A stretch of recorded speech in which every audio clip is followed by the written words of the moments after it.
Operasi gabungan patuh keselamatan musi yang digelar Polres Oki dan dinas terkait mencatat sebanyak 85 pelanggaran lalu lintas terjadi. Pelanggaran didominasi oleh pengendara roda 2 yang tidak menggunakan helm dan perlengkapan surat kendaraan.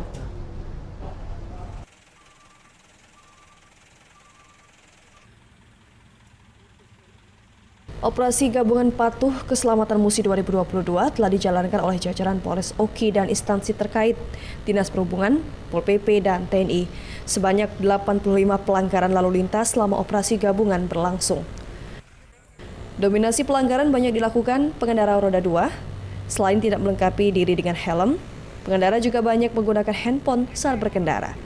Selain itu, kendaraan juga tidak dilengkapi dengan surat kendaraan. Petugas juga menemukan pengendara yang mengonsumsi miras atau minuman beralkohol.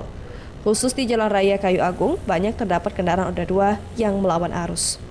Untuk kedepannya, Polres Oki akan menentukan 7 langkah preventif yang akan diterapkan di lokasi titik rawan kriminalitas dan kecelakaan. Diakui Kapolres Oki AKBP Dilianto, selama operasi gabungan patuh keselamatan musi digelar, pihaknya mampu menekan angka pelanggaran di Kabupaten Oki.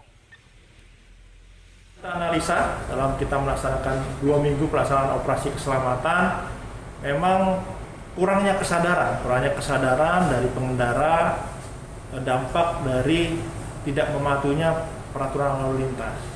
Dan itu yang kedepannya akan kita lakukan terus edukasi bersama dengan stakeholder, bersama dengan pihak sekolah, bersama dengan semua pihak untuk memberikan edukasi, pemahaman bahwa pentingnya kita tertib berlalu lintas untuk menghindari kecelakaan dan fatalitas dalam berkendara. Pengguna jalan terus diimbau untuk berhati-hati saat berkendara di jalan raya, patuhi rambu-rambu lalu lintas, tertib di jalan agar perjalanan lancar. Dari Ogan Komering Ilir Fitriadi, iNews melaporkan.